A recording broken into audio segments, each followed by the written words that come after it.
Vadodara electrical licence contractors association દ્વારા awareness માટેના કાર્યક્રમનું આયોજન કરવામાં આવ્યું. એસોસિએશન છેલ્લા 10 વર્ષથી સભ્યોના સર્વાંગી વિકાસ માટે અલગ અલગ કાર્યો કરી રહ્યું છે. અત્યારે તેઓ દ્વારા 26 જૂનથી 2 જુલાઈ સુધી એક નેશનલ ઇલેક્ટ્રિકલ સેફટી વીક ઉજવવામાં આવી રહ્યો છે. તેના જ ભાગરૂપે આ અવેરનેસ કાર્યક્રમનું આયોજન કરવામાં આવ્યું હતું, જેનો ઉદ્દેશ્ય છે લોકોમાં ઇલેક્ટ્રિકલ સ્વિફ્ટ ફેલાવવાનો. આ અંતર્ગત પાવરકોન 2025 ઓપન હાઉસ ફોરમનું આયોજન કરવામાં આવ્યું હતું, જેમાં એનર્જી એન્ડ પેટ્રોકેમિકલ ડિપાર્ટમેન્ટના chief inspector of lift and escalator અને ડેપ્યુટી ચીફ ઇલેક્ટ્રિકલ ઇન્સ્પેક્ટરના એસએસ શાહ તથા તેમની ટીમ તથા એમજીવીસીએલ અને Vadodara fire and emergency service વિભાગના ચીફ મનોજ પાટીલને ઇલેક્ટ્રિકલ અને જેને લગતા કાયદા વિશે વિગતવાર માહિતી આપી હતી. આ પ્રસંગે ક્રેડાઈના પ્રમુખ ધ્રુમિલ પટેલ પણ હાજર રહ્યા હતા. આ પ્રકારના માધ્યમ દ્વારા સમાજમાં ઇલેક્ટ્રિકલ સેફટીની જાગૃતિ ફેલાય અને ઇલેક્ટ્રિકલ હઝાર્ડથી થતા આગ અને શોક લાગવાની ઘટના અટકાવી શકાય તેમજ જાનમાલને થતા નુકસાનને અટકાવી શકાય તેવા આશય સાથે આ પ્રકારના કાર્યક્રમનું આયોજન કરવામાં આવ્યું. આજના આ કાર્યક્રમમાં chief inspector of lift and accelerator and deputy chief electrical inspector Shri SS Shah સાહેબ, ઇલેક્ટ્રિક ઇન્સ્પેક્ટર શ્રી વીસી સાહેબ પટેલ,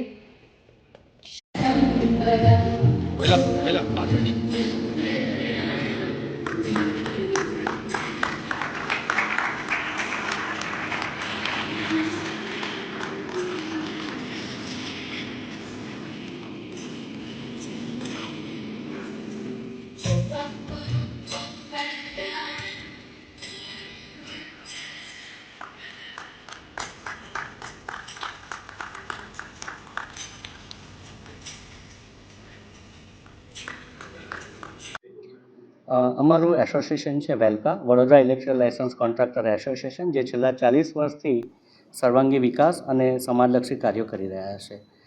આજથી નેશનલ ઇલેક્ટ્રિકલ સેફટી વીક ચાલુ થઈ રહ્યું છે, જે 26 જૂનથી 2 જુલાઈ સુધી થતું હોય છે અને એના અંતર્ગત સમાજને ઇલેક્ટ્રિકલ સેફટીના અનુલક્ષીને માહિતી આપવા માટેનો અમે આ પ્રોગ્રામ કરેલો છે.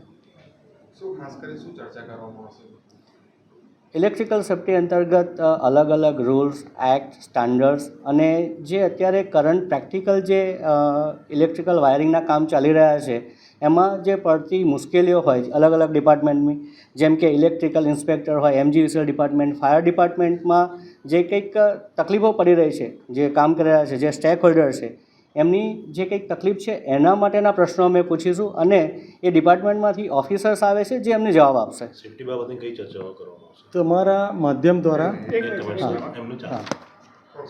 ઇલેક્ટ્રિકલ લાયસન્સ કોન્ટ્રાક્ટર એસોસિએશન તરફથી પાવરકોન 2025નું આયોજન કરવામાં આવ્યું છે. આ આયોજન કરવાનો મુખ્ય હેતુ ઇલેક્ટ્રિકલ સેફટીને લઈને અવેરનેસ ફેલાવવાનો છે. આપ સૌ જાણો છો તેમ વડોદરા શહેરમાં વારંવાર ઇલેક્ટ્રિકલ ફાયરના અકસ્માત થયા કરતા હોય છે, જેના કારણે જાનમાલનું નુકસાન થતું હોય છે. આજના આ કાર્યક્રમમાં વડોદરાના નામી electrical contractor, electrical consultant, builders અને આર્કિટેક્ટ મોટી સંખ્યામાં ભાગ લઈ રહ્યા છે.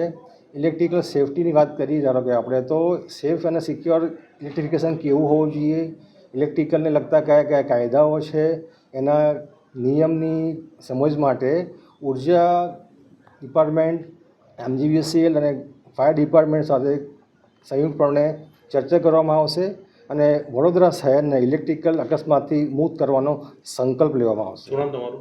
દક્ષિશ દવે. તમારા માધ્યમ દ્વારા અમે સમાજને જણાવવા માગીએ છીએ કે જે રીતે લાયસન્સ વગર ગાડી ના ચલાવાય તો ઇલેક્ટ્રિકલ કોન્ટ્રાક્ટર લાયસન્સ વગર વાયરિંગ કેવી રીતે કરાય. બીજું, તમારા માધ્યમ દ્વારા અમે કોર્પોરેશનને રિક્વેસ્ટ કરવા માગીએ છીએ કે અત્યારે મોન્સૂનમાં સ્ટ્રીટ લાઇટમાં ઘણા બધા પોલ બોક્સ ખુલ્લા હોય છે, જેનાથી ચોક્કસ ફેટલ એક્સિડન્ટ થવાના ચાન્સીસ હોય છે. તો એમને રિક્વેસ્ટ છે કે પ્રિવેન્ટિવ મેન્ટેનન્સમાં સ્ટ્રીટ લાઇટના પોલ બોક્સ બધા બંધ કરાવે, લાઈવ વાયરો બધા બંધ કરાવે. Thank you.